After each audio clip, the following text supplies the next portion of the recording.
Linear pair. Linear pair I think सबको आता होगा। क्या होता है कि एक स्ट्रेट लाइन गिवन होना चाहिए। ध्यान सुनेंगे, ये कोई एक स्ट्रेट लाइन गिवन होना चाहिए। अगर गिवन में स्ट्रेट लाइन है, कहीं लिखा है कि ये लाइन है, लिखा होना चाहिए, आपके दिखने से कुछ नहीं होता है। सबसे पहली चीज क्या होता है, बच्चों मानने लगते हैं कि देखो ये सीधी लाइन है तो स्ट्रेट है। नहीं नहीं नहीं नहीं, जब तक क्वेश्चन में या वो कहीं मेंशन नहीं किया हो या ऐसा कुछ लिखा नहीं हो कि स्ट्रेट लाइन है, तब तक आप अपने मन से देख करके मत माने, क्योंकि ज्योमेट्री में दिखने से कुछ नहीं होता है। दिखने के लिए तो भाई हम अपने मन से रेक्टेंगल बना सकते हैं, अपने मन से स्क्वायर, तो क्या हम सब अपने मन से लिख देते हैं? क्या हम अपने मन से कर लेते हैं देख करके? By seeing I can say this is rectangle. यहां पर ऐसा नहीं चलता है। सबसे पहली बात ये ध्यान रखें, या तो आपके पास कुछ लॉजिक होना चाहिए उसको प्रूफ करने के लिए। हाँ रेक्टेंगल क्यों है, क्योंकि इसके चारों एंगल 90 है तो रेक्टेंगल, हम ऐसा बोल सकते हैं। कोई क्वाड्रिलेटरल हम बना दे और हम पूछे कि क्या है ये, तो आप ऐसे अपने मन से नहीं बोल दो रेक्टेंगल, हम बोलेंगे रेक्टेंगल इसलिए है क्योंकि इसके चारों एंगल 90। मतलब कुछ प्रॉपर्टी होना, कुछ मेरे पास लॉजिक होना, कुछ फैक्ट होना जो कि रेक्टेंगल के लिए एप्लीकेबल है, तभी आप बोलो। तो उसी तरह स्ट्रेट लाइन होने के लिए भी कुछ फैक्ट होना चाहिए। क्या फैक्ट होना हम वो भी बताएंगे आपको। तो स्ट्रेट लाइन अगर गिवन है और इस पे कितने भी लाइंस बन जाए, कितने भी 2 3 4 5, सारे एंगल का सम, सारे एंगल का सम कर दो। जैसे इधर का एंगल, इधर का angle, angle 1 angle 2, angle 1 plus angle 2, short में हमने 1 2 लिख दिया, आप ए ओ बी बी ओ सी ऐसे भी लिख सकते हो। सारे एंगल का सम मिलाकर कितना होता है 180। यही है लीनियर पेयर। कोई बोलता है sum of adjacent angle. Adjacent word तब यूज करोगे जब दो ही लोग हैं, बट अगर मान लो 3 है तो तीनों का सम 180 होगा। अगर ये लाइन है ऐसे ऐसे 3 एंगल बना 1 2 3, तो यहां पर 1 + 2 + 3 = 180। अब देखिए इसका कन्वर्स भी होता है। कन्वर्स बड़ा मजेदार है, कन्वर्स भी होता है और कन्वर्स बड़ा इस्तेमाल होता है अपने। मान लीजिए कोई क्वेश्चन आपके पास दिया है, बोला प्रूव इट लाइन, प्रूव करो कि एक स्ट्रेट लाइन है। तो स्ट्रेट लाइन प्रूव करने के लिए बच्चों आपको क्या करना होगा, मान लो ऐसे कोई लाइन खींचा हुआ है और बोले प्रूव करो ये स्ट्रेट लाइन है। प्रूव करो कि एक लाइन है या स्ट्रेट लाइन है, एक ही बात होता है। लाइन और स्ट्रेट, लाइन हमेशा स्ट्रेट ही होता है। तो आपको कुछ भी करके अगर उनके एडजेसेंट एंगल का सम को 180 लाना होगा। एंगल 1 + 2 मिला करके अगर 180 हो गया, then AOB is a line. अब कोई बच्चा जब ये दोनों पढ़ता है, जो कम दिमाग का होता है या पहली बार मैथ पढ़ रहा है या ज्योमेट्री में कमजोरी है उसको, तो उसको लगता है दोनों बात एक ही है। बिल्कुल दोनों बात एक नहीं है, बिल्कुल दोनों बात एक नहीं है। यही ज्योमेट्री में फर्क है। ज्योमेट्री में थ्योरम होता है, उसका कन्वर्स होता है। अब फर्क क्या है सर, तो इसमें इसको कब यूज करेंगे, जब क्वेश्चन में स्ट्रेट लाइन लिखा है तब हम सम 180 लिख सकते हैं। इसको कब यूज करोगे, क्वेश्चन में स्ट्रेट लाइन नहीं लिखा है, बोल रहा है स्ट्रेट लाइन प्रूफ करो। जैसे अभी हम बोल रहे थे कि रेक्टेंगल दिया हो और हम बोले प्रूफ करो कि रेक्टेंगल है, तो आपको दिखाना पड़ेगा हाँ रेक्टेंगल में क्या होता है, चारों एंगल 90 होता है, तो हम रेक्टेंगल बोल सकते हैं। उसी तरह लाइन बोलने के लिए जरूरी है कि उसके एडजेसेंट एंगल का सम 180 हो। ओके, ये हो गया, बहुत इंपॉर्टेंट चीज है। तीसरा आपको पता होना चाहिए कि जब हम दो लाइन ऐसे पैरेलल खींचते हैं, इसमें कितने एंगल्स है, कितने प्रकार के, और इसमें क्या रिलेशन है, इसको बोलते हैं ट्रांसवर्सल। और ये दो हो गया पैरेलल। यहां पर टोटल 8 एंगल बनते हैं, 8 एंगल बनते हैं। देखो यहां पर 1 2 3 4 5 6 7 8। अब इस 8 एंगल में रिलेशन होता है, आपस में रिश्ता होता है, सबका रिलेशन एक दूसरे से। सबसे पहला वर्टिकली अपोजिट एंगल हम लोग देखेंगे इसमें।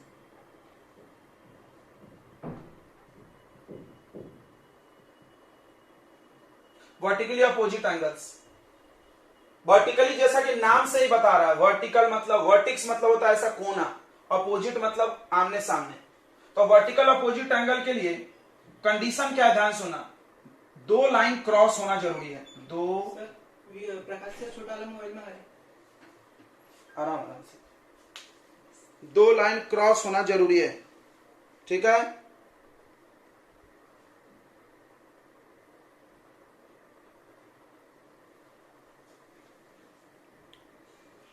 वर्टिकल अपोजिट के लिए दो लाइन इंटरसेक्ट होना जरूरी है।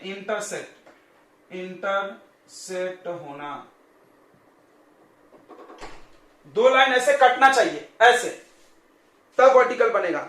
मान लो कोई बोला ये एक लाइन है, ये एक लाइन है और ऐसे, और ये वर्टिकल अपोजिट है क्या? नहीं है।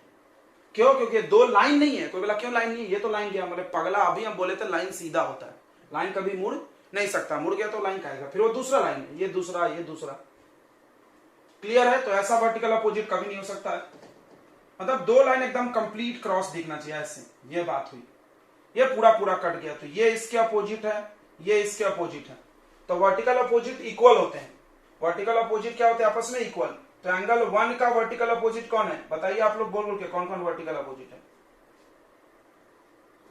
1 3 और 4 पेयर होगा। एंगल 2 4। नेक्स्ट,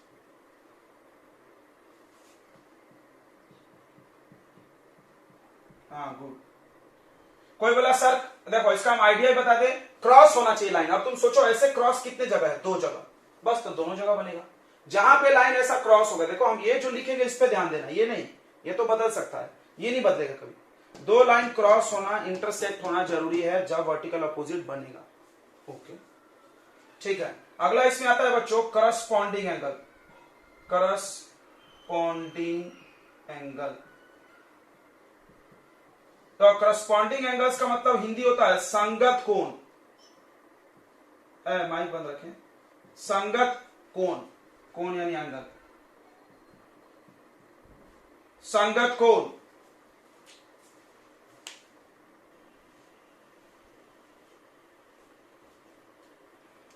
देखो तो करस्पॉन्डिंग एंगल का हिंदी होता है बच्चों संगत कोण। संगत का मतलब होता है एक जैसा। एक जैसा, एक जैसा मतलब पैंट शर्ट एक जैसा पहना, मुंह एक जैसा, चेहरा एक जैसा, नहीं नहीं। क्या क्या एक जैसा? पोजीशन, पोजीशन और डायरेक्शन, दो चीज एक जैसा होना चाहिए, पोजीशन और डायरेक्शन। आप देखते हैं तो 1 को देखो, एंगल 1 पे ध्यान दो और एंगल 5 पे ध्यान दो। एंगल 1 और 5 पे ध्यान दो। क्या हो रहा है? 1 लेफ्ट साइड में है, देखो देखो देखो पोजीशन, 1 लेफ्ट साइड में, 5 भी लेफ्ट साइड में। डायरेक्शन ऊपर है, ऊपर है, दोनों का मुंह भी एक तरफ है, देखो टैंग टैंग टैंग दिख रहा है। तो एंगल 1 इक्वल टू 5, करस्पॉन्डिंग भी इक्वल होता है। मतलब ये पता चल गया तो हम ये निकालेंगे। ठीक है, और कौन सा है बताइए? और कौन सा है? ये भी 4 pair. Angle 2 angle 6। Next, angle 4 angle 8।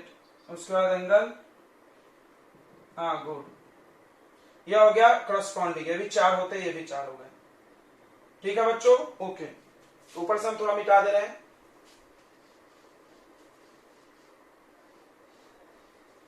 Next आएगा बच्चों,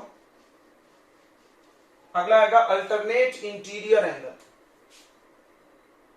alternate interior angle, alternate interior angle, ये भी इक्वल होता है। अब ये अल्टरनेट का मतलब होता है उल्टा, उल्टा होना, और पैरेलल लाइंस के बीच में होना चाहिए। पैरेलल लाइंस के बीच में होना। तो बीच में होने का मतलब भाई ये देखो, ये पैरेलल लाइन है, बीच में 4 ही लोग हैं। और तुम ध्यान से देखो, ये पैरेलल लाइन है, इसके बीच में कितने लोग हैं? 4, 4 3 5 7 5 6। अच्छा, उल्टा होना, उल्टा मतलब क्या क्या उल्टा होना? उनका पोजीशन उल्टा होना चाहिए और डायरेक्शन भी उल्टा होना चाहिए। ठीक है, ठीक है भाई। तो आप अगर ध्यान से देखोगे बच्चों, 4 एंगल, अंदर का 4 है, 4 को देखो और 6 को देखो, 4 को देखो 6 को देखो। 4 नीचे है, ये ऊपर है, ये लेफ्ट में है, राइट में है, पूरा उल्टा एक दूसरे से। तो एंगल 4 इक्वल टू एंगल 6। अच्छा, एंगल 5 इक्वल टू एंगल 3, यानी 2 ही पेयर होगा, ये 2 से ज्यादा नहीं होगा, क्योंकि बाहर का लेना ही नहीं है। अब बताओ 1 और 7 हो सकता है क्या? नहीं। 1 और 7 हो सकता है क्या? नहीं। अल्टरनेट इंटीरियर नहीं हो सकता, क्योंकि ये बाहर है, उल्टा है। देखो उल्टा है, ये लाइन के ऊपर, ये नीचे, ये लेफ्ट, ये राइट, सब उल्टा है, लेकिन अल्टरनेट इंटीरियर नहीं होगा। अगला आता है interior angle on the same side of transversal. लंबी कहानी लिखी है, समझ में भी आ रहा है। मतलब ये ट्रांसवर्सल के एक तरफ का इंटीरियर एंगल, ये दोनों देखो, ये दोनों मिलके 180 होता है, ये इक्वल नहीं होते। और उसी तरह 3 और 6 भी मिलकर के कितना होता है 180।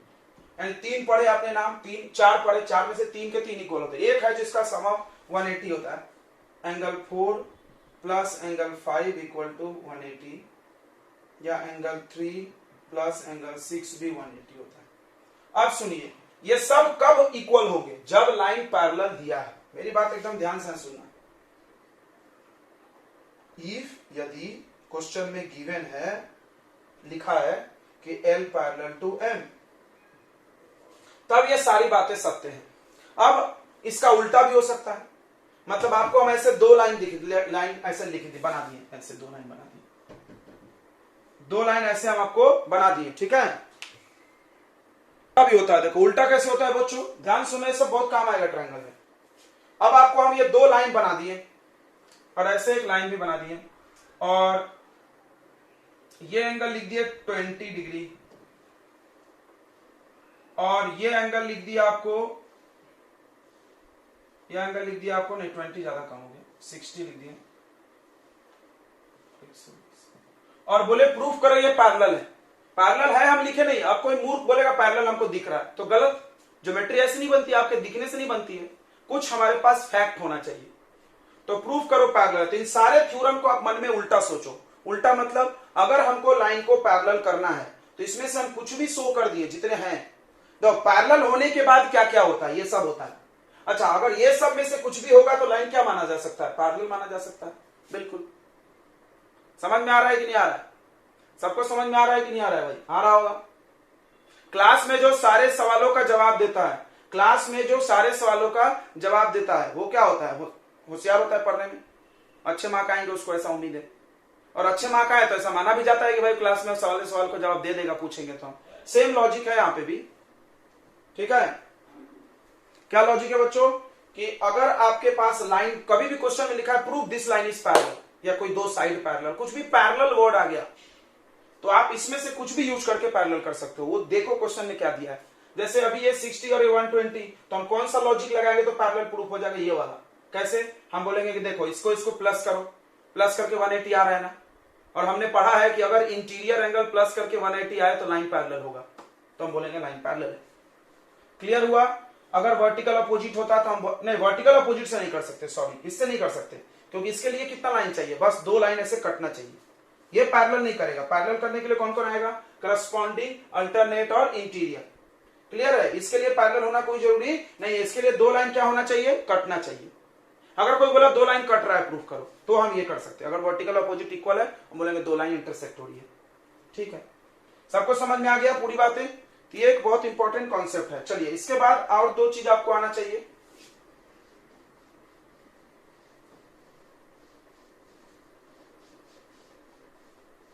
और 2 आना चाहिए आपको ट्रायंगल्स के बारे में, कि कोई भी ट्रायंगल हो दुनिया का, कोई भी ट्रायंगल कैसा भी हो, कोई भी दुनिया का ट्रायंगल हो, ध्यान सुनेंगे, उसके तीनों एंगल का सम 180 होता है।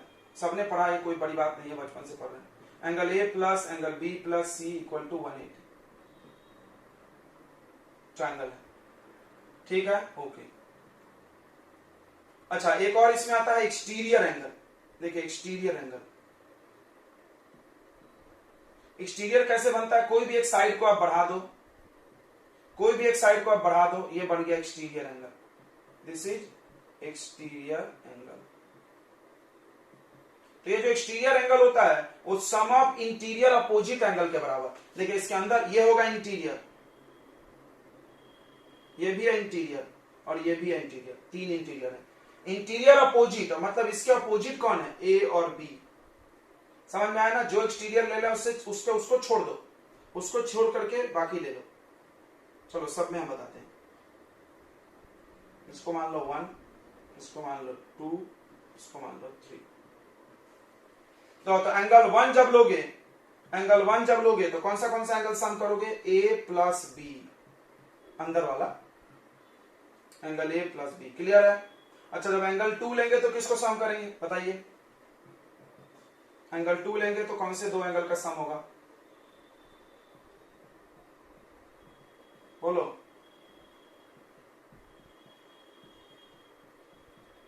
इसको बोलते हैं एक्सटीरियर एंगल प्रॉपर्टी, इसको बोलते हैं हम लोग एंगल सम प्रॉपर्टी।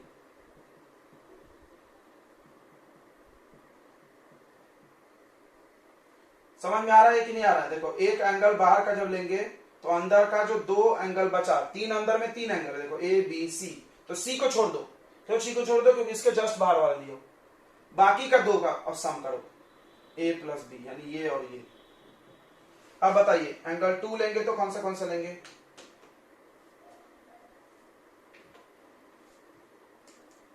एंगल 2 लेंगे तो ए लेंगे क्या?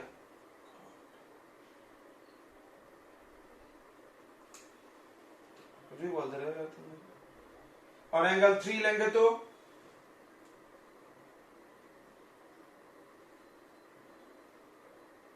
Angle A plus angle C. अच्छा, अब इसको ऐड करो, इस पूरे को ऐड करो, a 2a, b 2b, c 2c, 2 common. a plus b plus c का वैल्यू कितना है बताओ? a plus b plus c कितना है? क्या बात है, इससे एक रिजल्ट पता चला। क्या रिजल्ट पता कि सारे एक्सटीरियर एंगल को मिला के सारे तीनों 360 होता है। अंदर का 180, बाहर का पूरा मिला के 360। ठीक है, कोई जरूरी नहीं इसको याद रखना, बस ऐसे बता दिया। ये आपको आना चाहिए। एक्सटीरियर एंगल प्रॉपर्टी क्या है? प्रॉपर्टी कि the exterior angle is equal to sum of two interior opposite angles. Sum of two interior बोलना मत, नहीं तो सिर्फ इंटीरियर बोलोगे तो कोई ये ले लेगा, कोई भी अंदर का ले लेगा, नहीं, इंटीरियर अपोजिट, अपोजिट मतलब दूसरे साइड वाला। क्लियर है? Exterior angle sum of interior two interior opposite angle के बराबर हो। ठीक है, उसके बाद आपको कुछ चीजें आती होगी समझ में, नहीं आती तो बता दें। देखिए, आप जो चीज लिखा रहे हैं सब बहुत काम आएगा, जो भी नहीं लिख रहा है वो बाद में सर पटकेगा, इधर उधर मिलेगा नहीं। तो पहला होता है एंगल बाइसेक्टर। एंगल बाइसेक्टर का मतलब ही समझ रहा होगा नाम से, जो किसी भी एंगल को दो इक्वल टुकड़े में काटे। एंगल बाइसेक्टर मतलब डिवाइड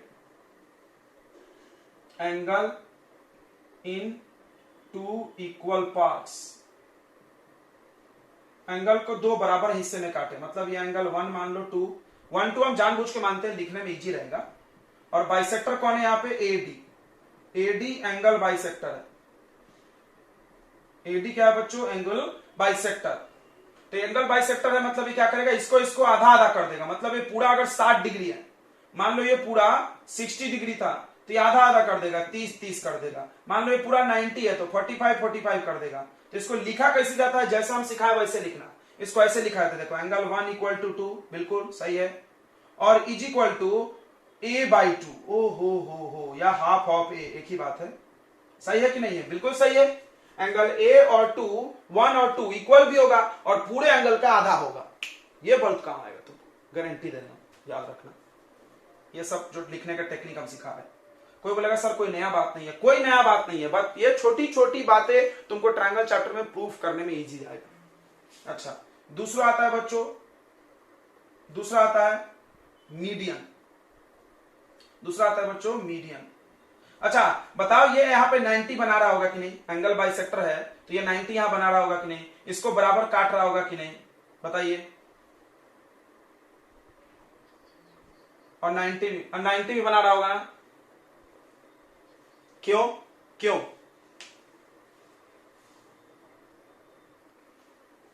तो देखो, अगला हम लोग पढ़ने जा रहे हैं मीडियन। मीडियन का मतलब होता है अपोजिट साइड बाइसेक्टर। मतलब वही साइड बाइसेक्टर बोलो यार तुम, जो साइड को बाइसेक्ट करे। मतलब थोड़ा हम ट्रायंगल अलग बना रहे थे, देखो। तो बाइसेक्टर मतलब ये मिड पॉइंट। अच्छा, मीडियन का मतलब मिड पॉइंट को भी ज्वाइन करने वाला होता है। बात एक ही है, मिड पॉइंट मीडियन एक ही होता है, नाम में भी मिड लिखा है, देखो। तो देखो ये, अब हम टेढ़ा बना दिए तो तुम बोलोगे परपेंडिकुलर नहीं है, बट कोई जरूरी नहीं है, अगर हम सीधा भी बनाए तो आप परपेंडिकुलर तब तक नहीं माने जब तक कि बोला नहीं गया हो, कोई जरूरी थोड़ी हमेशा टेढ़ा दिया जाएगा। अब सुनो, तो ये मीडियन है। मीडियन का मतलब, मीडियन को लिखने के दो तरीके होते हैं। एक तो क्वेश्चन में ऐसा लिखा हो सकता है एडी मीडियन, क्लियर, एकदम क्लियर क्लियर, या ऐसा लिखा हो सकता है इसको दूसरे भाषा में कि D is mid point, D is mid point. ये दोनों का मतलब मीडियन ही होता है। अच्छा, इससे फायदा, तो जैसे मिड पॉइंट बोलेगा मतलब ये और ये इक्वल। तो आप ज्योमेट्री में एक चीज सीखें कि जब दो चीज इक्वल हो तो उसको पूरे का हाफ जरूर लिखना, जैसे हम वहां लिखे, यही कला सिखा रहे हैं तुमको बस। यानी B D equal to D C सिर्फ लिखोगे तो अच्छे अच्छे सवाल नहीं बनेंगे। इसको ऐसा लिखना बहुत जरूरी है, it is equal to half of B C. मतलब क्वेश्चन में अगर ये लाइन लिखा है तो आप इसको ऐसा समझो या ऐसा यूज करना पड़ेगा, याद रखो। क्वेश्चन में अगर ये लिखा है तो आप इसको ऐसे यूज करो। यही सब छोटी छोटी बातें समझ में आना जरूरी है। अब बताइए बच्चों कि ये एंगल बाइसेक्टर है कि नहीं है? देखो, तो इसको बड़े इंपॉर्टेंस से आप नोट करिएगा और इसको ध्यान रखिएगा, क्योंकि हम पूछेंगे जब क्वेश्चन बनवाएंगे, किसी से भी पूछ देंगे कि मीडियन है तो क्या गिवन लिखे। तो क्वेश्चन में अगर ये लिखा रहेगा तो आप गिवन में ये लिखना अपने मन से। कोई बोला कैसे साहब? अबे इसका यही मतलब होता है, क्वेश्चन में अगर ऐसा लिखा हुआ है तो आप इसको ऐसे लिखेंगे, तभी आप इंटेलिजेंट क्वेश्चंस बना पाओगे, नहीं तो नहीं बनेगा। प्रॉब्लम छोटी छोटी बातें में बच्चे फंस जाते हैं, इसको समझते नहीं। हाँ, मीडियन मतलब समझ में आ, मीडियन पढ़ लिए बट इसको ऐसा लिखे नहीं, फिर सवाल बनाते समय दिखेगा नहीं, वो यूज करना है, इक्वल यूज करना पड़ता है। अच्छा, अब आते हैं एल्टीट्यूड। एल्टीट्यूड का मतलब होता है 90 डिग्री।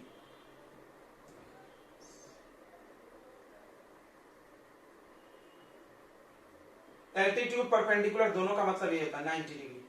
बस इसमें कुछ ज्यादा लॉजिक नहीं है, मतलब ये और ये दोनों 90 है। आप चाहो तो लिख सकते हो एंगल ए डी बी यानी इधर का is equal to A D C, दोनों इक्वल टू 90। ये एल्टीट्यूड का मतलब है। अगर क्वेश्चन लिखा है ऐसा, ए डी इज एल्टीट्यूड। अब बताइए ये सामने वाले साइड को दो इक्वल पार्ट में काट रहा होगा कि नहीं काट रहा होगा? बोलो।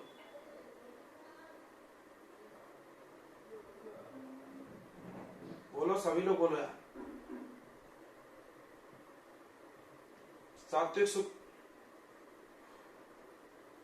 सात्विक शुक्ला, देखो अब नाम, बहुत बदमाश है यार तू, बहुत बदमाश है। नाम लेना पड़ता है तभी बोलेगा यार। देखिए नाम, इसमें ये दो नामों से मिलकर बना, देखो परपेंडिकुलर और इधर पढ़ाए थे कहीं एंगल बाइसेक्टर नहीं, ये मीडियन। मीडियन को भी क्या बोलते हैं लोग? Side bisector. ये दो नाम से मिलकर बना है। परपेंडिकुलर बाइसेक्टर का मतलब एंगल भी 90 बनाएगा, angle 90 degree and side bisector, ये दोनों काम एक साथ करेगा। लिखा है इसीलिए, अपने मन से हम नहीं बोल रहे हैं।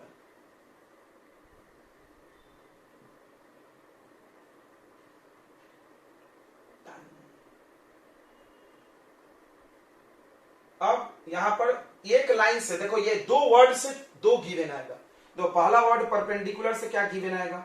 तो क्वेश्चन में ऐसा लिख के आ जाएगा, क्या लिख के आ जाएगा? A D is perpendicular bisector, ऐसा लिख के उन्होंने छोड़ दिया। अब जो रहेगा दिमाग वाला वो समझ जाएगा कि इसको कैसे हैंडल करना है, क्वेश्चन में कैसे यूज करना है। यूज ये होगा, क्वेश्चन में वो लिख के आएगा। याद है हम लोग, यही सब छोटी छोटी बातें बच्चों को फंस जाती है।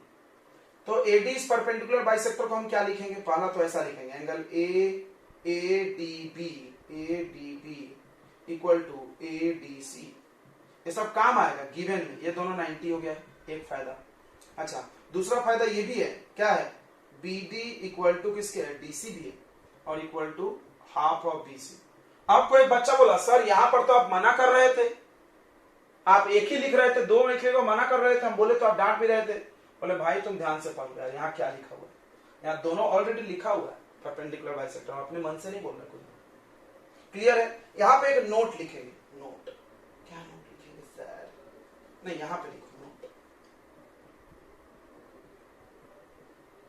नोट लिखो कि इन आइसोसेलस, आइसोसेलस आप जानते हैं क्या? आइसो क्या होता है?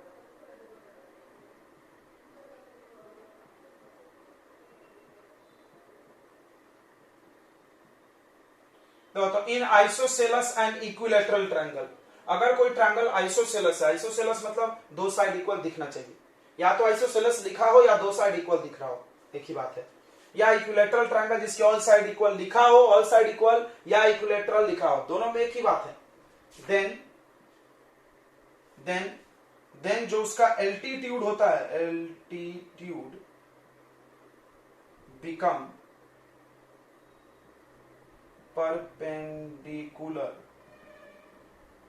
बाइसेक्टर, इसको समझेंगे बस दो जगह।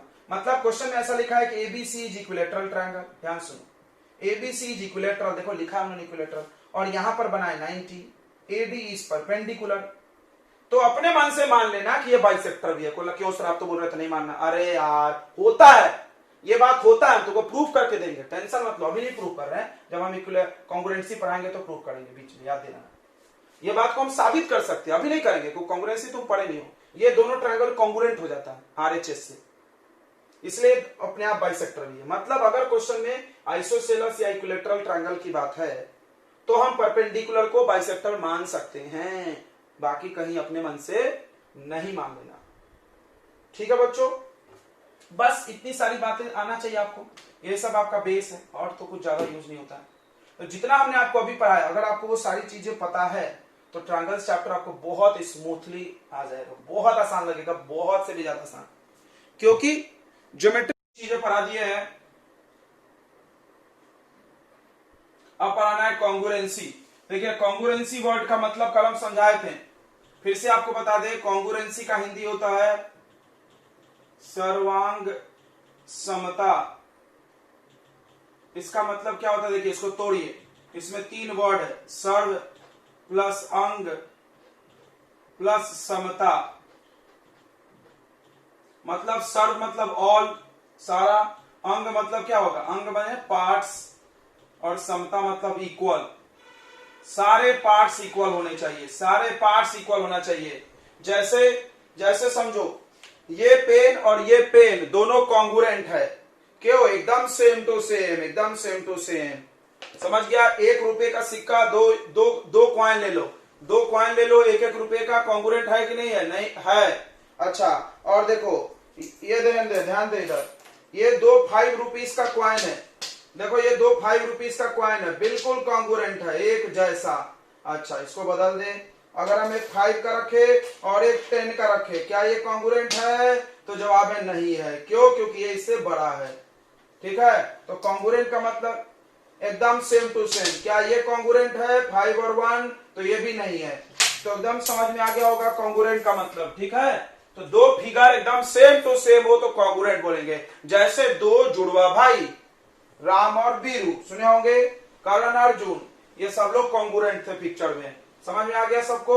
तो कॉन्ग्रुएंट करने का फायदा क्या है, कॉन्ग्रुएंसी में सबसे पहला सवाल आ जाता है कॉन्ग्रुएंसी वाई, क्यों कॉन्ग्रुएंसी करें, क्यों कॉन्ग्रुएंसी करें, सबसे पहला सवाल ये आ जाता है। तो जवाब हमने आपको बताया था कि आप तो जनरली ट्रायंगल में ही चर्चा करोगे, बट हम कहीं भी लगा सकते हैं। देखो मेरे पास 2 ट्रायंगल है, अगर आपको बोला गया हमारे पास एक ट्रायंगल है ए बी सी यू, दूसरा ट्रायंगल है पी क्यू आर, अगर आपको क्वेश्चन में हम बोल दिए, क्या बोल दिए कि प्रूफ करो कि angle C equal to R है, प्रूफ करो कि angle C equal to R है, तो अब बच्चा सोचेगा कैसे इक्वल हो, कैसे इक्वल हो, क्या करे भाई। तो आपको नहीं सोचना है, आपके बाद सोचना बंद, कुछ भी करना है तो पहले कॉन्ग्रुएंसी, कुछ भी करना है तो पहले ट्रायंगल को कॉन्ग्रुएंट करें, ट्रायंगल को कॉन्ग्रुएंट करें, क्यों, क्योंकि कॉन्ग्रुएंट होने के बाद इस ट्रायंगल का सारा पार्ट इस ट्रायंगल के करस्पॉन्डिंग पार्ट्स के इक्वल हो जाएगा। कॉन्ग्रुएंट होने के बाद इसके पूरे पार्ट्स क्या हो जाएंगे बच्चों, इक्वल हो जाएंगे, ठीक है। तो देखिए हम आपको थोड़ा सा इसको डिटेल में लिख के बताते हैं। जैसे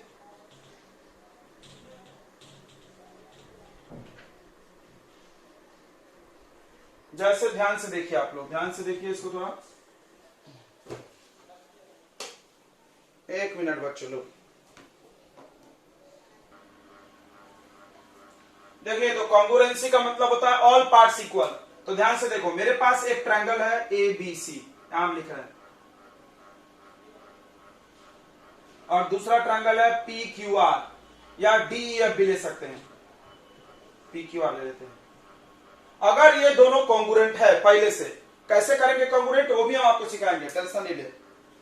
बट अभी मान लो कि कॉन्ग्रुएंट है तो उससे फायदा देखने वाले हम लोग। कॉन्ग्रुएंट, इंसान बहुत लालची जानवर है, जब तक फायदा नहीं दिखेगा तब तक काम नहीं करता हो, तो हम आपको फायदा दिखाते हैं। तो मान लो कि अगर if triangle A B C is congruent, देखो ये कॉन्ग्रुएंसी का साइन है, congruent to triangle P Q R, congruent है पहले से।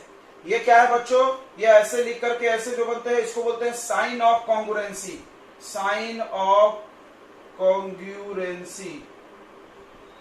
जैसे प्लस का साइन होता है, माइनस का साइन होता है, उसी तरह कॉन्ग्रुएंसी का साइन होता है। इसको पढ़ेंगे क्या कि triangle ABC congruent to triangle P Q R. Congruent होने से क्या क्या फायदा होगा, ध्यान दो।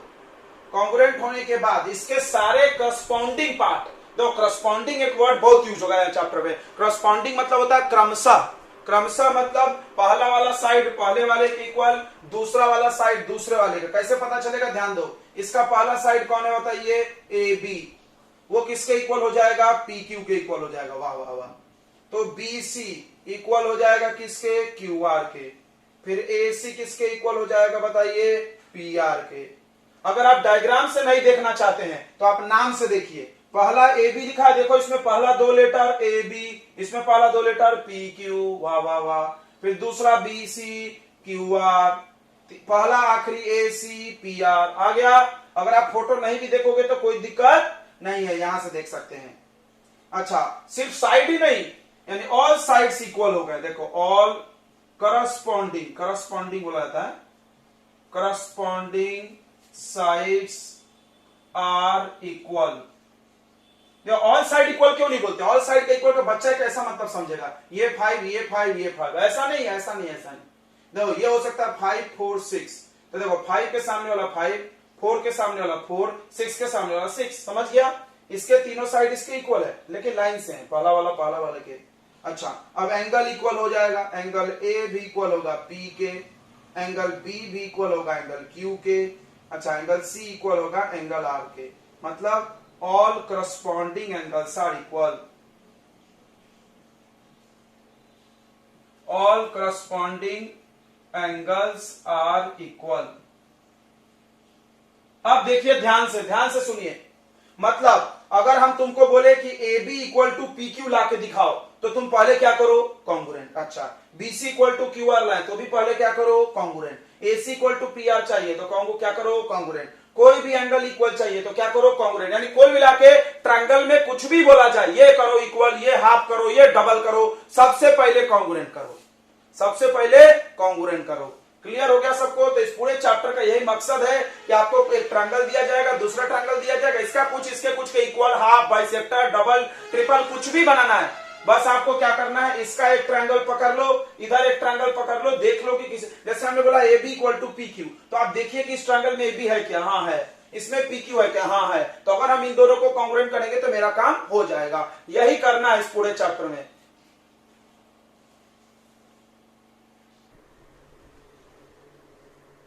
तो ट्रायंगल को कॉन्ग्रुएंट बनाने के तरीके हम सीखने जा रहे हैं। सबसे पहला देखिए, मैथ में दो चीज होता है, एक एक्सियम होता है। एक्सियम मतलब आप बोलो एजम्पशन, माना हुआ। जैसे हम एक चीज मान लिए, जैसे हमने मान लिया कुछ भी एक रूल, क्या रूल मान लिए कि जैसे लीनियर पेयर भी तो माना हुआ है, इसका कोई प्रूफ नहीं है। क्या माना गया कि एक लाइन पे दोनों एंगल को प्लस करके 180 आता है। अच्छा, इसको मानने के बाद इसको यूज कर करके हम जितने भी आगे कॉन्सेप्ट बनाए, जितने भी फार्मूले बनाए, सब सही बन गया। इसको मान के हम जितने भी आगे फार्मूला या कॉन्सेप्ट बनाए, सब सही हो गया। इसका मतलब हम ये जो माने हैं ये बात पक्का क्या है, सही है, बट इसका हम प्रूफ आपको नहीं दे सकते हैं। क्लियर हुआ मेरी बात कि नहीं हुई? आगे होगा, हम आपको एक एग्जांपल देते हैं। जैसे हमने मान लिया कि बच्चा बड़ा समझदार है पढ़ने में, मान लिए देख के, प्लस जीट जाट में लग रहा था, चश्मा उसमें लगाया था, चश्मा लगाने वाले बच्चे बड़ा लगते पढ़ाकू है, तो बड़ा शांत स्वभाव का भी था, मान लिए पढ़ रहा है। उसके बाद मानने के बाद हमने देखा उसको हर टेस्ट में अच्छे नंबर आ रहे, एग्जाम में भी अच्छे नंबर आ रहे, बड़ा क्वेश्चन बना के जल्दी होमवर्क भी सीरियसली कर रहा, तो मेरा मानना हुआ बिल्कुल क्या था, सही था। कभी कभी गलत भी हो सकता है, तो एक्जियम वैसा ही कुछ है। मैथ में एक होता है एक्जियम और एक होता है थ्योरम। तो एक्जियम को माना गया है, इसको कोई प्रूफ हम ना करेंगे ना आप पूछना मेरे से प्रूफ। हाँ, उसके बाद थ्योरम आएगा, जो थ्योरम आएगा वो एक्जियम पे आधारित प्रूफ हो सकता है, उसको हम प्रूफ कर सकते हैं। तो चलिए, एक एक्जियम है, हर चैप्टर में एक एक्जियम है। जैसे लाइन्स एंड एंगल्स में लीनियर पेयर एक एक्जियम है, उसको प्रूफ नहीं किया गया कहीं भी, बस लिखा गया है, बस लिखा गया है। बट उसके बाद सब कुछ प्रूफ है। वर्टिकल अपोजिट एंगल इक्वल होता है, उसको प्रूव कर सकते हैं। अल्टरनेट इक्वल होता है, उसको प्रूव कर सकते हैं। करस्पॉन्डिंग इक्वल होता है, उसको प्रूव कर सकते हैं। सम ऑफ इंटीरियर एंगल 180 होता है, उसको प्रूव कर सकते हैं। सब प्रूव कर सकते हैं, बट लीनियर पेयर प्रूव नहीं कर सकते। उसी की मदद से सबको करेंगे, उसी के मदद से सबको प्रूव करेंगे। तो भाई उसको कैसे प्रूव करेंगे? तो एक्जियम किसको माना गया है बच्चों? पहला रूल है जो कॉन्ग्रुएंट करने का, SAS, उसको एक्जियम माना गया। SAS का पूरा नाम है साइड एंगल साइड। इसको बस आप समझ लें, क्या बोला गया कि अगर आपके पास दो ट्रायंगल है, देखो ये सब ट्रायंगल में ही लगता है, पहली बात ध्यान रखें, हमने यहाँ ट्रायंगल लिखा हुआ है। हमारे पास एक ट्रायंगल है ABC, दूसरा ट्रायंगल है PQR। अगर इस ट्रायंगल के दो साइड, इस ट्रायंगल के दो साइड, कोई भी दो साइड, मान लो AB PQ के इक्वल, देखो इस पे एक लाइन खींचे, इस पे एक लाइन, मतलब ये दोनों इक्वल है। अच्छा, BC इक्वल टू QR है, पहले से है। कहां से है? या तो क्वेश्चन में लिखा होगा या हम लाएंगे कुछ टेक्निक लगा के। दो साइड इक्वल आ गया और एक एंगल होना चाहिए, बीच में होना चाहिए, ये भी ध्यान दो। ये एंगल कहां होना चाहिए? बीच में। बीच में मतलब ये देखो, ये दो साइड के बीच में है। अगर मान लो ये एंगल इक्वल दे तो ये रूल लगेगा क्या? नहीं नहीं नहीं। फिर उसके लिए कौन कौन साइड चाहिए? मान लो हम ये एंगल लेंगे तो कौन सा साइड चाहिए? ये दोनों चाहिए, ये वाला इसके बराबर, ये वाला इसके बराबर होना चाहिए। क्लियर हो रहा है सबको? तो अगर एक ट्रायंगल का दो साइड, तो हम यहाँ पे लिख रहे हैं इफ मतलब ये होना चाहिए, इफ यदि if AB equal to PQ हो, अच्छा, और BC इक्वल टू QR होना चाहिए, दो साइड हो गया, और एंगल B इक्वल होना चाहिए एंगल Q के। तो देखो दो साइड और एक बीच का एंगल है इक्वल, देन ट्रायंगल ABC को क्या माना जाएगा? कॉन्ग्रुएंट माना जाएगा। किसके? PQR के। बाई किस रूल से? ये रूल है अपना SAS से, ये ध्यान रखना। तो एक बच्चा बोला सर अरे अजीब आदत है यार, क्या? तो आपने बोला था कॉन्ग्रुएंट होने के बाद सब इक्वल होगा, आप तो पहले ही यूज कर रहे हो। हम बोले हाँ, ये बात तूने सही बोला। हम तुमको एक बात बताते हैं, देखो एक ट्रायंगल में और दो ट्रायंगल में कितने पार्ट होते हैं? 6 पार्ट। देखो हम तुमको पूरी बात समझाते हैं। दो ट्रायंगल्स में 6 पार्ट्स होते हैं, 6 हिस्से होते हैं। 6 हिस्सा मतलब 3 साइड और 3 एंगल्स, सही है। अब इस 6 में से 3 यूज करके कॉन्ग्रुएंट किया जाता है, कॉन्सेप्ट समझना। इस 6 में से 3 यूज करके कॉन्ग्रुएंट किया जाता है, और बचा कितना फिर? 3। वो 3 कॉन्ग्रुएंट होने के बाद इक्वल हो जाएगा। क्या बात है, क्या बात है। फिर से समझिए, एक ट्रायंगल में कितने पार्ट है? 3 साइड, ये 3 साइड और 3 एंगल। तो उसमें से जो भी कॉन्ग्रुएंट करने का तरीका है, जो भी मेथड बनाए गए हैं, उसमें से 3 चीजें यूज कर लिया गया है 6 में से। तो बचा और कितना? और कितना बचा बताओ? और बचा 3। क्या बचा? जैसे इसमें देखो क्या क्या बचा। इसमें हमने कितने साइड यूज कर लिया? 2, और एक एंगल यूज कर लिया। बचा क्या? अब बचा मेरे पास एक side AC equal to PR। तो वो कॉन्ग्रुएंट होने के बाद हो जाएगा। कोई बोला AC और PR इक्वल है क्या? हाँ, क्यों? क्योंकि कॉन्ग्रुएंट है दोनों। एंगल AP के इक्वल अब हो जाएगा, पहले नहीं था। जब तक हम कॉन्ग्रुएंट प्रूफ नहीं करेंगे तो हम मानेंगे नहीं है इक्वल। कॉन्ग्रुएंट होने के बाद बोलेंगे हो गया, अब हो सकता है। तो A इक्वल टू P हो गया, C इक्वल टू R हो गया, हो गया। तो भैया 3 को आप इन्वेस्ट करिए, उसके बदले आपको 3 मिलेगा। 100% इन रिटर्न है इसमें, तो बढ़िया हमें तरह यार, 100% है ना। 3 डालो, 3 निकालो, वाह वाह वाह। समझ में आ गया? 3 चीजें यूज किया गया, बट कोई भी 3 मत यूज कर देना, वो हम बताएंगे कितने रूल्स है। तो पहला रूल है SAS, side angle side, okay. दूसरा बच्चों अब थ्योरम है। अब थ्योरम बनाए गए, अब जो पढ़ेंगे हम लोग थ्योरम पढ़ेंगे। थ्योरम को प्रूफ किया जा सकता है। अभी हम लोग प्रूफ नहीं करेंगे, पहले पूरे मेथड समझेंगे। अगला मेथड है बच्चों साइड साइड साइड, SSS। समझ गए हो? तो मतलब इसमें किसको यूज करना है? दोनों ट्रायंगल के तीनों साइड को यूज करना है। मतलब मेरे पास दो ट्रायंगल रहेगा, उनके तीनों साइड अगर इक्वल रहेंगे तो हम उसको कॉन्ग्रुएंट बना लेंगे। कॉन्ग्रुएंट होने के बाद बाकी तीन क्या बच गया, सोच के बताओ, बाकी तीन क्या बच गया, तीन साइड तो हमने यूज कर लिया, एंगल बच गए, तो वो एंगल इक्वल हो जाएगा फिर कॉन्ग्रुएंट होने के बाद। अब देखिए ए बी सी, अब डी ई एफ, दो ट्रायंगल है और इसमें ए साइड इक्वल दिया है क्वेश्चन में, ये भी इक्वल दिया होना चाहिए और तीसरा भी इक्वल देना चाहिए। बहुत बार इक्वल नहीं देता है तो ऐसे चिपका के दे देते हो, देखो ऐसे देते हैं, ये देखो ये दोनों ट्रायंगल को चिपका दिए। चिपकाने से क्या हुआ, ये वाला साइड इसमें भी आ गया, इसमें भी आ गया, तो दोनों में आ गया और बराबर बराबर आया है तो कॉमन बोलते हैं इसको। कॉमन साइड इक्वल होता है हमेशा। क्लियर है कि नहीं? जैसे आपके पड़ोस का और आपका बिल्डिंग जोड़ के दो दीवार बना लिए, तो दोनों में दीवार बराबर बराबर आया ना, तो उसमें जितना दीवार का लेंथ है मेरे में भी उतना ही है, तो इक्वल हुआ हम दोनों के लिए दीवार की लेंथ। उसी तरह ये साइड इक्वल हो गया, तो देखो इसमें दो इक्वल देगा, तीसरा इक्वल नहीं देगा, तीसरा कॉमन है, अपने आप इक्वल मानो। तो अगर एक ट्रायंगल का तीन साइड दूसरे ट्रायंगल के तीन साइड के इक्वल है, पहले से है, यानी A B equal to D होना चाहिए, B C equal to E F होना चाहिए और A C equal to D F होना चाहिए। अगर ये है, कहीं से भी लाओ बट ये तीन इक्वल लेके आ जाओ, तो ट्रायंगल ए बी सी को कॉन्ग्रुएंट माना जाएगा ट्रायंगल डी ई एफ के बाई किस रूल से, S A, sorry S S S.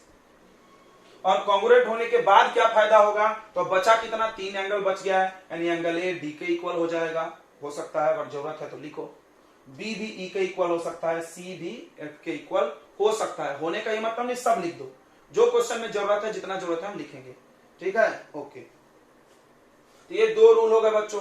अब आगे बढ़ते हैं हम लोग अगले रूल की तरफ कॉन्ग्रुएंट करने के लिए। फिर एस ए एस हो गया, एस एस एस हो गया, तो पहला को एक जीएम माना गया, किसको एक जीएम माना गया, एस एस को, उसको प्रूफ हम लोग नहीं करते, उसके मदद से इनको प्रूफ कर सकते हैं।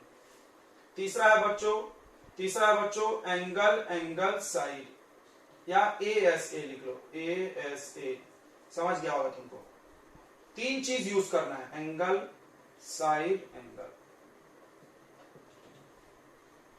देखो इसमें क्या होगा, दो ट्रायंगल होंगे, कोई जरूरी नहीं दोनों ट्रायंगल अलग अलग होगा, हो सकता है चिपका हुआ हो, एक के अंदर एक हो, कैसे भी हो सकता है।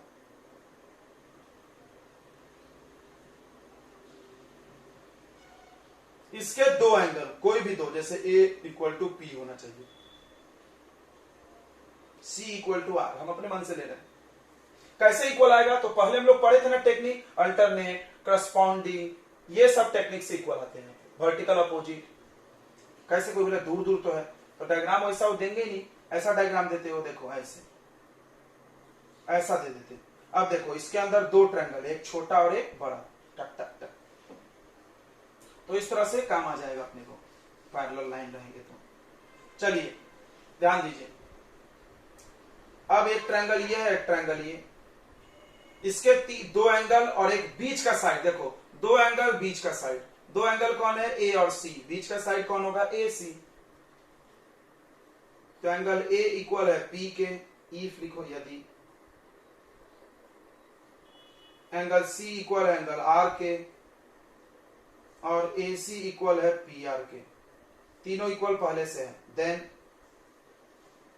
तब triangle A B C congruent हो सकता है किसके, पी क्यू आर के, बाई कौन से रूल से, एंगल साइड एंगल रूल से। ठीक है बच्चों, हो गया। अच्छा, इसी का एक भाई है एंगल साइड, उसमें कोई भी दो ले सकते हो। देखो इसमें क्या है, रूल है, इसमें दो एंगल के बीच का ही साइड चाहिए, अगर ये ले लेंगे तो ये रूल काम नहीं करेगा।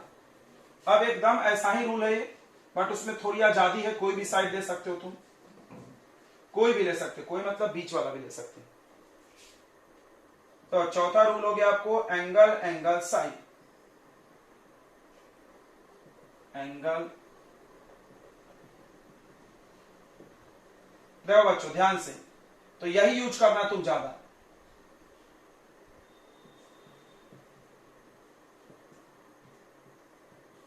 Angle A equal to P है, सी इक्वल टू आर है, कोई भी साइड ले लो, कोई मतलब ये भी ले सकते हो, ये भी ले सकते हो, या बीच वाला भी ले सकते हो, इसमें कुछ बीच का होना जरूरी नहीं है। देखो एंगल एंगल साइड मतलब दो एंगल एक साइड, इसको मतलब है इससे दो एंगल कोई भी एक साइड। इसमें लेकिन क्या है, दो एंगल और बीच में होना चाहिए, दोनों एंगल के बीच में साइड होना चाहिए। क्लियर हो रहा है? तो यदि angle A equal to P है, angle C equal to angle R है, और ए सी नहीं कोई भी साइड, कोई मतलब बीसी ले लेते हैं, BC equal to Q R हो गया, then triangle A B C become congruent to triangle P Q R by angle angle side. Okay, तो ये 4 रूल हो गया। अब पांचवा रूल, पांचवा और आखिरी रूल है। 5 रूल ही है कॉन्ग्रुएंट करने के, क्या बात है, 5 तरीके बनाए हैं। पांचवा रूल है बच्चों RHS। RHS, R मतलब होता है राइट एंगल 90 डिग्री, हाइपोटेनियस और साइड। इसमें एक प्रॉब्लम है। क्या प्रॉब्लम है? It is only applicable, it is only applicable in right angle triangle, मतलब एक ट्रायंगल जिसमें एंगल 90 होना चाहिए। ध्यान से याद रखो। जैसे हम इसको किसी रूट ट्रायंगल में लगा सकते हैं, राइट में, कोई भी ट्रायंगल, बट ये ऐसे वाले ट्रायंगल में नहीं लगेगा। कैसा वाले ट्रायंगल में लगेगा? जिसका एक एंगल पक्का क्या दिया होना चाहिए, 90। ये इंपॉर्टेंट बात ध्यान रखेंगे। A B C P Q R, देखो डायग्राम हम बदल दिए। अब देखो इसमें एक 90 होना जरूरी है। राइट एंगल ट्रायंगल का मतलब ही होता है एक एंगल 90 इक्वल होना चाहिए। देखो राइट, फिर हाइपोटेनस भी इक्वल होना चाहिए। हाइपोटेनस किसको बोलते हैं बच्चों? 90 के सामने वाला जो है वो हाइपोटेनस होता है। तो देखो यहां पर लिख रहे हैं, अगर इसमें एक एंगल 90 होना बी और इसमें एक एंगल 90 होना क्यू, कोई भी एक एंगल हो सकता है बट 90 होना चाहिए, दोनों में एक 90 होना, ये कंडीशन है, होना ही चाहिए। और हाइपोटेनस इक्वल होना चाहिए। हाइपोटेनस क्या है? 90 के सामने वाला साइड। तो AC इक्वल टू PR होना चाहिए, hypotenuse.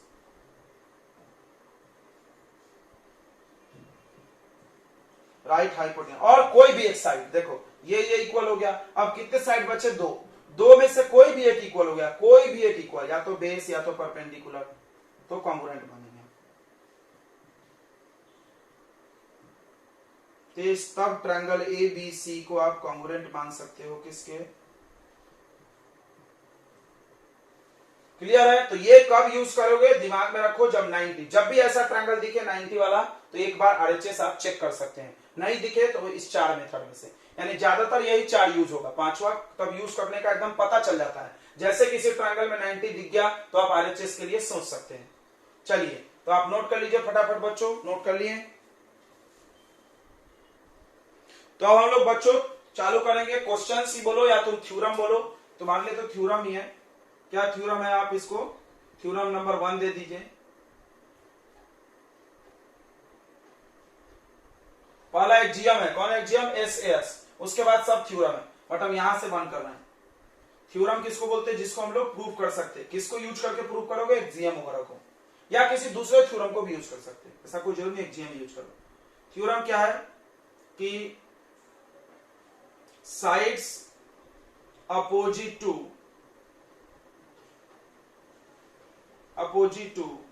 Equal angles in a triangle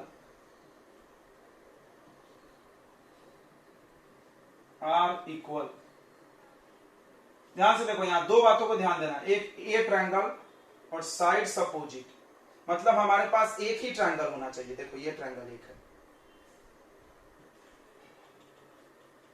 ये ट्रायंगल है मेरे पास, इसके sides opposite to equal angles, मतलब इक्वल एंगल्स पहले से दिया हुआ है। देखो यहां पे, इसको समझो हिंदी में क्या बोल रहा है? साइड्स मतलब साइड, अपोजिट है, सामने है। किसके सामने है? इक्वल एंगल्स के सामने, मतलब पहले से 2 इक्वल एंगल होगा, एंगल्स, उसके सामने 2 साइड है, उसको इक्वल प्रूव करो। मतलब हमारे पास यहां पर क्वेश्चन में गिवन 2 चीज निकालना पड़ता है। एक गिवन क्या है और एक टू प्रूफ क्या है। तो ट्रायंगल चैप्टर को बड़े सिस्टम से किया जाता है, गिवन, टू प्रूफ, कंस्ट्रक्शन, फिर प्रूफ। तो सबसे पहला लाइन गिवन का होता है, क्या दिया है क्वेश्चन में।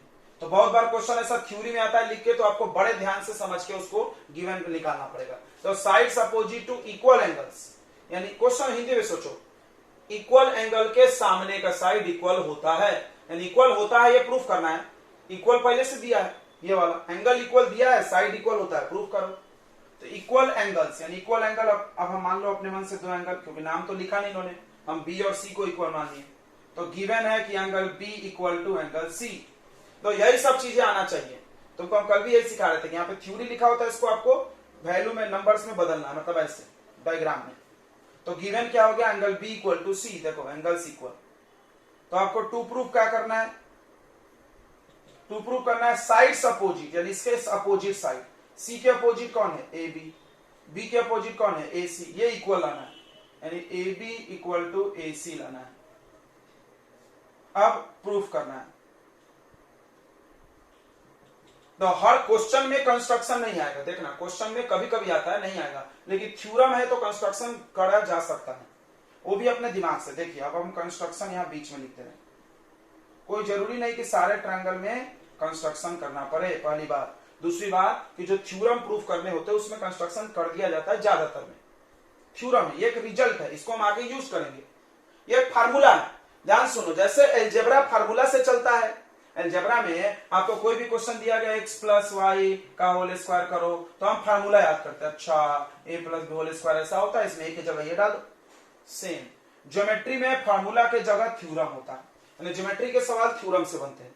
आपको थ्योरम पता होना चाहिए, ऐसा है वैसा है, तो हम उसको यूज करके सवाल बना सकते हैं। ठीक है, ज्योमेट्री में थ्योरम ही आपका फार्मूला है, तो आपको थ्योरम याद होना चाहिए। सारे थ्योरम को अच्छे से एक कॉपी में अलग लिखिएगा, उसको याद करिए। याद नहीं, समझना भी होता है कि क्या गिवन है और क्या टू प्रूव है। चलिए, अगर हम इसको प्रूफ करेंगे तो अगली बार हम प्रूफ नहीं करेंगे, डायरेक्ट जैसे क्वेश्चन में अगली बार हमको दिखेगा कि b इक्वल टू सी, तो हम अपने मन से मान लेंगे b इक्वल टू ए सी को। बोला क्यों मान लिए भाई, ये फार्मूला है, तुम बोलो, यानी थ्योरम है। यहाँ पे फार्मूला को थ्योरम बोला जाता है। समझ में आ रहा, अगली बार प्रूफ नहीं करेंगे, एक बार कर दिए बार बार नहीं करते। अब इसमें कंस्ट्रक्शन क्या होगा, अब हम सोचते हैं। तो तुमको अभी हम कॉन्ग्रुएंसी पढ़ाएं बच्चों, और हम तुमको क्या पढ़ाएं, अगर तुमको इस चैप्टर में कुछ भी इक्वल चाहिए, हमको ए बी और ए सी इक्वल होना, तो क्या करना है बताइए। हम आपको क्या बताए थे, कुछ भी इक्वल करना है तो क्या करना है, जल्दी बोलो यार।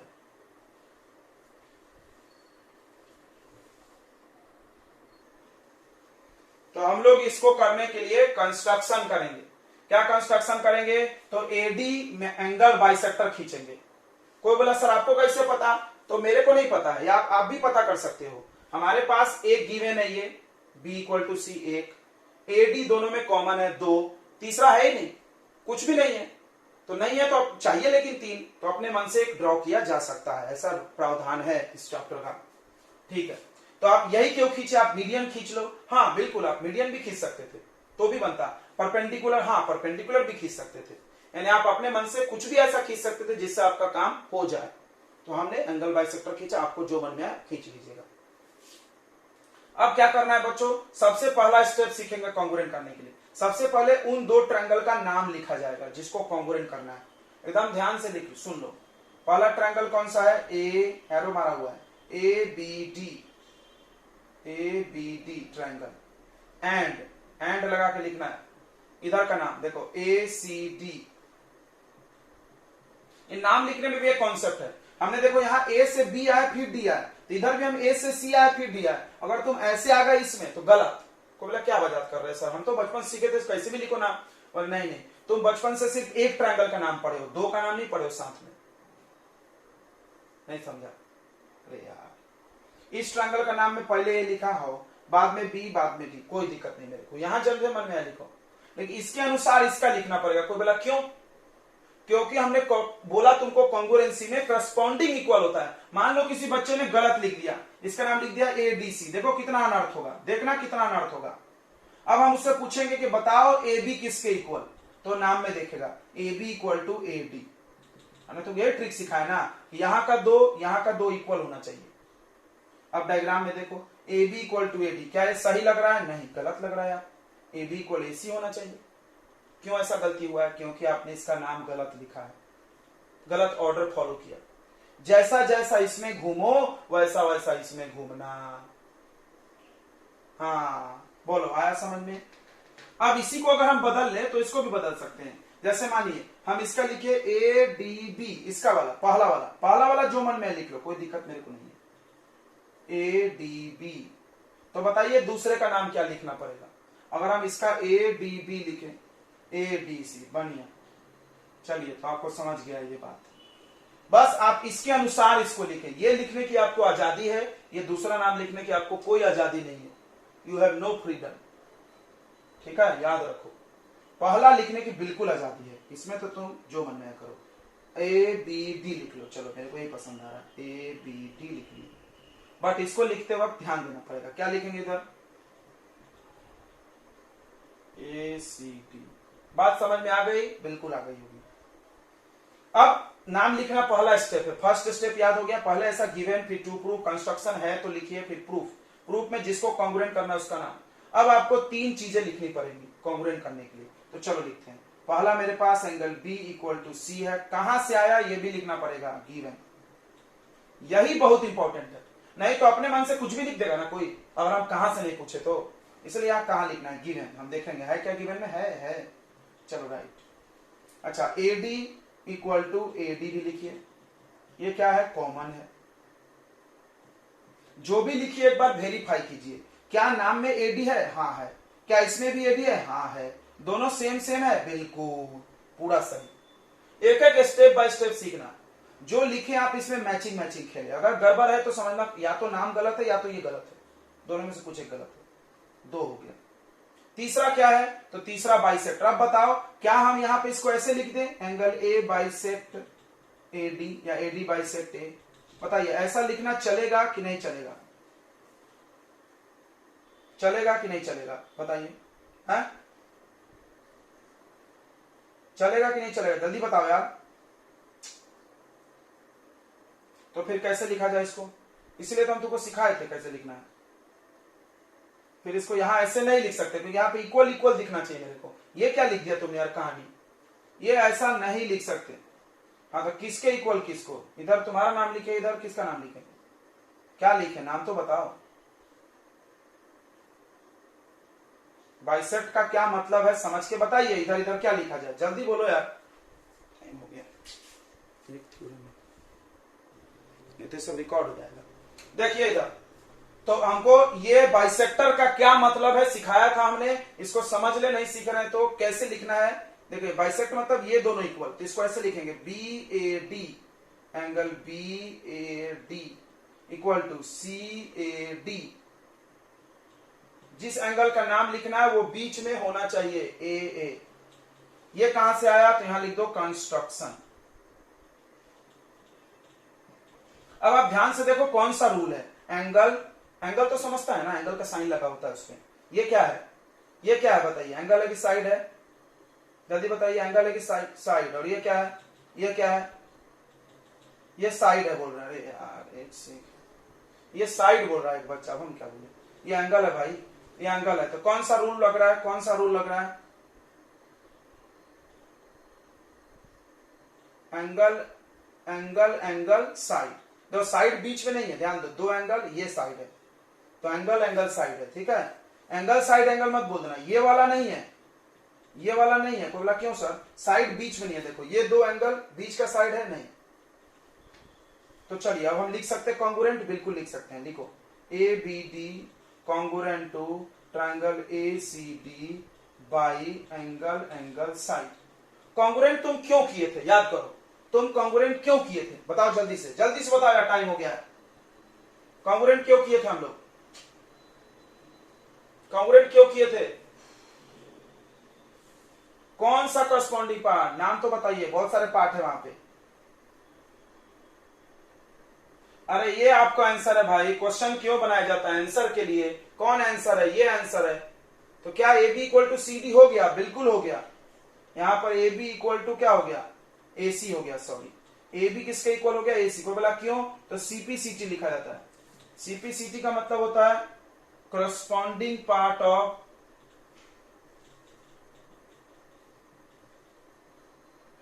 Congruent triangle.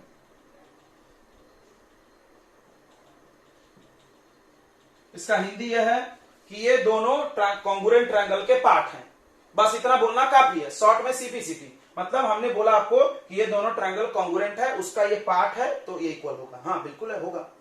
तो ये देखो, इसको इक्वल लाने के लिए हमने पहले कॉन्ग्रुएंट किया, कॉन्ग्रुएंट करने के लिए तीन चीज आपके पास होना। अब इस सवाल को हम दिखाते हैं कितना भारी आसान है, बच्चे बहुत रोते हैं, बहुत बेवकूफ जैसी बातें करते हैं, बहुत भारी है। चलो लेट्स सी ये भारी है कि आसान है। पहला, ये लाइन तुमने कहां से लिखा? क्वेश्चन में से पढ़ के। ये लाइन कहां से लिखा? क्वेश्चन में से। ये अपने मन से किया हुआ है, मानेंगे। अच्छा, ये लाइन कहां से लिखे? डायग्राम से। ये लाइन कहां से लिखे? फिर क्वेश्चन से। ये लाइन कहां से लिखे? डायग्राम से। ये लाइन कहां से लिखे? कंस्ट्रक्शन से आए। मतलब एक कंस्ट्रक्शन छोड़ दो तो बाकी सारे लाइन, ये तो डायग्राम में है या तो क्वेश्चन में लिखा है, यानी तुम अपने दिमाग कितना लगाए? 1% ये लाइन के लिए बस। अब कोई भारी बोले तो भाई आप महान हैं, इस पूरे बोर्ड पे लिखी हुई हर लाइन यहीं पर है, कहीं बाहर से नहीं आया, ना कोई फार्मूला लगा, ना कोई आइडेंटिटी है। फिर भी अगर आप भारी बोलते हो, यू शुड थिंक योरसेल्फ कि क्यों भारी है, आप बता दो मेरे को कारण। ये लाइन छोड़ देना बस, यही एक चीज सीखे हो तुम कि अपने मन से हम कर सकते हैं। बाकी कौन सा चीज भारी है? क्या ये भारी है? यही लाइन को हम यहां लिखे हैं उठा के, ये ट्रायंगल के नाम को हम यहां 2 बार लिखे, एक बार एंड लगा के, एक बार कॉन्ग्रुएंट लगा के, ये चीज यहां से उठा के लग दी। मतलब यहां पर बोर्ड पे जितनी बातें लिखी हुई है वह तो बार बार रिपीट है या तो क्वेश्चन में दिया हुआ है। फिर भी कोई भारी बोल देता है, अरे बहुत भारी है ज्योमेट्री। कैसे भारी है भाई? तुमको पल्ले नहीं पड़ रहा है, तुम इस चीज को एक्सेप्ट नहीं कर रहे हो। ज्योमेट्री और अलजेब्रा अलग अलग चैप्टर होते हैं और इसको दिमाग में अडॉप्ट करना पड़ता है, थोड़ा टाइम लग जाता है। कुछ बच्चों को बचपन से कमजोर रहता है तो और टाइम लग जाता है। जैसे कि बच्चा एंगल का नाम ही नहीं लिखने आ रहा भाई, तो आपको बहुत टाइम लगेगा। थोड़ा जल्दी कोशिश करिए सीखने का, घर जाके प्रैक्टिस। अब क्या करिए, आप घर जाइए, इसको मीठा छाप लो, ठीक है, लेकिन इसको क्या करना, बिना देखे एक बार बना के देखो, पक्का फायदा होगा, पक्का फायदा होगा। अगर आप ऐसे कर रहे हो बहुत जल्दी रिकवरी हो जाएगा आपका। बना के बिना देखे हम बना लेंगे। ये क्वेश्चन लिख के अपने मन से ट्राई करिए। तो अब बस ज्योमेट्री में कुछ नहीं करना है, कोई क्वेश्चन नया भी ज्यादा नहीं आता इसमें। जो क्वेश्चन पढ़ाया जाए उसको आप एक बार अपने मन से रफ कॉपी पे बनाइए, बस इतना अगर आप कर रहे हैं, आपको ऑटोमेटिक धीरे धीरे इतनी अच्छी लगेगी ज्योमेट्री की, you will love with the geometry. जैसे हमको अच्छा लगता है, बहुत अच्छा लगता है, क्योंकि इसमें ज्यादा दिमाग नहीं लगाना पड़ता, सब कुछ इधर ही रहता है पहले से। ठीक है, तो कल मिलेंगे और आगे चर्चा करेंगे। ओके, टाइम ज्यादा हो गया, टाइम भी ज्यादा लग रहा है क्योंकि तुम लोग बोलते नहीं जल्दी जल्दी यार। एक दिन में 2-3 थ्योरम हो रहा है। ठीक है बच्चे, गुड बाय एंड गुड